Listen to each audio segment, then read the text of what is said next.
Hello, everyone. My name is Warren Young, and this is my horizontal case study from Andrew Solomon's Far Away from the Tree novel. The chapter I studied was Chapter 3, titled Dwarfs. Dwarfism is a low incidence condition that occurs from a random genetic mutation. There are many different types of dwarfism. Some of the types we are going to look at are achondroplasia, which is the most common. At birth, a child with achondroplasia has a head that is significantly larger than their body, and they have a low cartilage formation. Spondylometaphyseal dysplasia, which is a bone disease that causes short stature. Dystrophic dysplasia is a disorder of bone and cartilage development that causes joint pain and dwarfism. And finally, Neist dysplasia is a rare disorder of bone growth that is characterized by short stature. This is my first discussion question. Have you heard of any of these types of dwarfism? Do you know anyone who is a dwarf? If so, how did this impact you?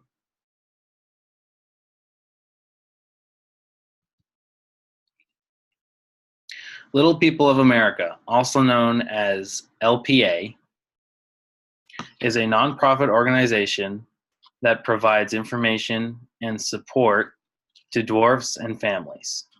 This organization is mentioned throughout the chapter because many dwarfs, including some characters in the chapter, go to LPA conventions to learn and have questions answered of their conditions.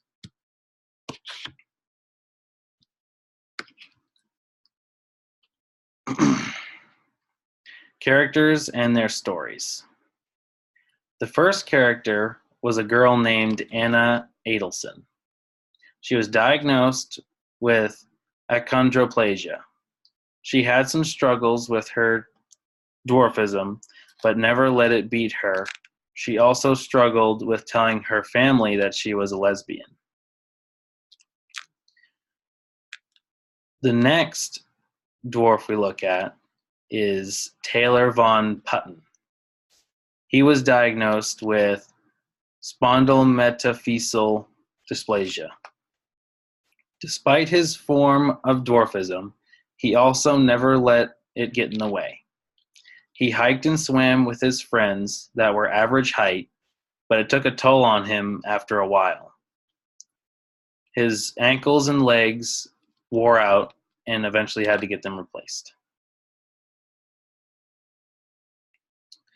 Clinton Brown III was diagnosed with dystrophic dysplasia. His parents seeked help from Dr. Stephen Kopitz, a well-known doctor for treatment of dwarfism and other disabilities. Finally, the last dwarf we look at is Kiki Peck. She was born with Neist dysplasia.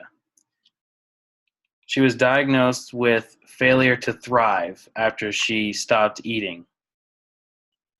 Kiki stayed strong, and when her mother got sick, she went from the one being taken care of to being the caregiver because her mother had cancer. And the last character we look at is Dr. Kopitz. He was a well-liked doctor and treated Anna and Clinton along with many other disabled patients. He left a legacy behind when he passed away in 2002. And in the picture, that's Dr. Kopitz. Now we get to the passage. I will read the passage from the book on page 336 136.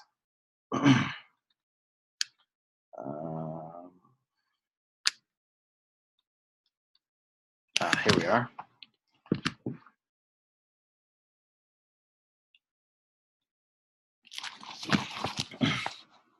At the top of page 136. The day Beverly Charles was born in 1937, the doctors told her mother, Janet, that her daughter was always going to be small. But Janet, who had little education and no previous experience of dwarfism, did not understand how small. When she relayed the news to her husband, a Vietnam vet, permanently in a wheelchair, he replied, "Small or large, will love her just the same." I chose this passage because as I was reading it, it reminded me of a children's story called Horton Hears a Who by Dr. Seuss that I read years ago in my youth. I don't remember much of what happened in the book, but I do remember a quote Horton said, which was, "A person's a person no matter how small."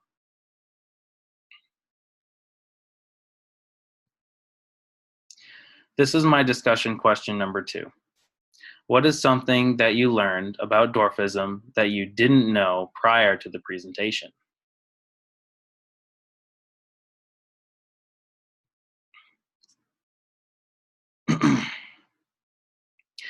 Future work. Although I have never had a personal experience with a person who has a form of dwarfism, from what I have learned from this chapter, I can confidently say that in my future work as an educator, I can connect and understand better what someone with dwarfism is going through and can help them through their struggles and help them conquer their struggles. Thank you for watching.